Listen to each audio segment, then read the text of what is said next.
Congress party के लोकसभा में deputy leader Gaurav Gogoi हमारे साथ हैं। सर, सबसे पहले तो आप भी कह रहे हैं कि चर्चा होनी चाहिए, सरकार भी कह रही है चर्चा होनी चाहिए, तो फिर आखिरकार पेच फंसा कहाँ हुआ है?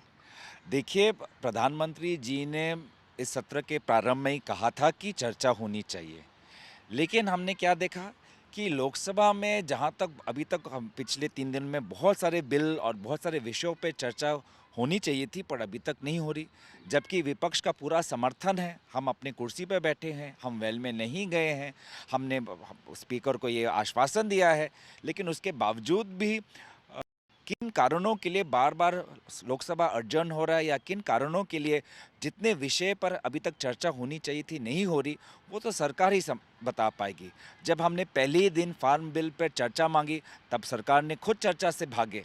और आज राज्यसभा में आप देख रहे हैं कि ऐसा एक माहौल जो पिछले सत्र में बना, उसको लेके आज राज्यसभा में उन्होंने एक ऐसा कदम लिया है जिससे कि दोनों विपक्ष और सत्ता पक्ष में तनाव होना स्वाभाविक है।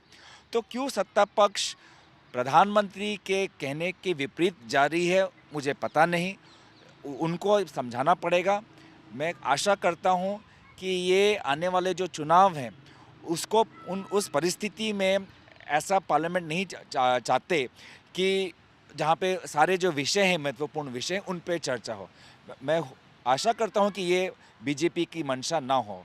जिस प्रकार से हम सभी चर्चा मांग करते हैं, हमने चीन का मामला दिया है, हमने किसानों का मामला दिया है, हमने बढ़ते हुए दामों का मामला दिया है, इन सब, और ये सत्र बहुत छोटा है, तो एक के बाद एक हम चाहते हैं कि इस विषय का हल निकले, इन विषयों पे सरकार अपनी जवाबदेही दे। तो आपको क्या लगता है क्यों सरकार चर्चा नहीं चाहिए? सरकार तो खुद, जैसे भी आपने कहा, कि कह रहे हैं कि हमको चर्चा चाहिए।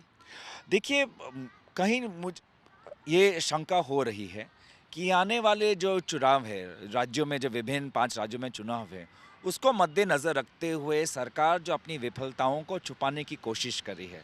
आज बढ़ते हुए दामों पर उनकी जो विफलताएँ हैं, आज किसान को लेके जो उनकी एक अहंकारी नीति है, आज जो युवाओं के प्रति जो उनकी जो बेरोज़गारी के प्रति जो उनके जो व्यर्थ हुए हैं, तो ये विफलताओं को छुपाने के लिए इस पार्लियामेंट सत्र में जब हम चर्चा की माँग कर रहे हैं, तो वो चर्चा से डर रहे हैं। और ये तो पार्लियामेंट और भारत के लोगों के प्रति अन्याय हुआ, क्योंकि पार्लियामेंट तो कोई रबर स्टैम्प नहीं है कि जब भाजपा ने चाहा तो चाहे पूरे विपक्ष वेल में चर्चा की मांग करे ना करे, वो बिल अब एक के बाद एक पारित करें।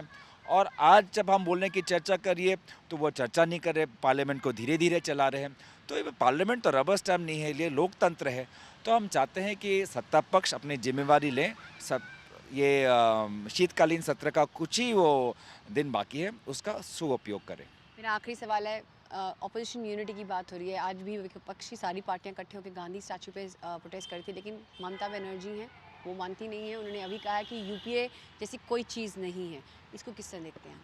देखिए, हमारे लिए सबसे महत्वपूर्ण है कि हम जो देश के सामने जो चुनौतियां हैं, उन चुनौतियों के प्रति जो सरकार की जिम्मेवारी है, सरकार से हम जवाब चाहते हैं। हम किसानों के मुद्दे पर, बढ़ते हुए दामों के मुद्दे पर, हम आज जो कोविड का जो थर्ड वेव है, कॉम्पनसेशन, वास्तविक जो तथ्य हैं कि कितने लोगों की मृत्यु हुई है, इन पे हम सरकार की जवाबदेही चाहते हैं। और सरकार जिस प्रकार से लोकतंत्र पे आक्रमण कर रही है, लोगों को एक डर और तनाव का एक माहौल बन रहा है, जहाँ पे हम अपने बोलने की हमारी जो अधिकार है, उसको धीरे-धीरे हम खो रहे हैं। ऐसे माहौल में विपक्ष, कांग्रेस पार्टी चाहती है कि एकजुट रहे।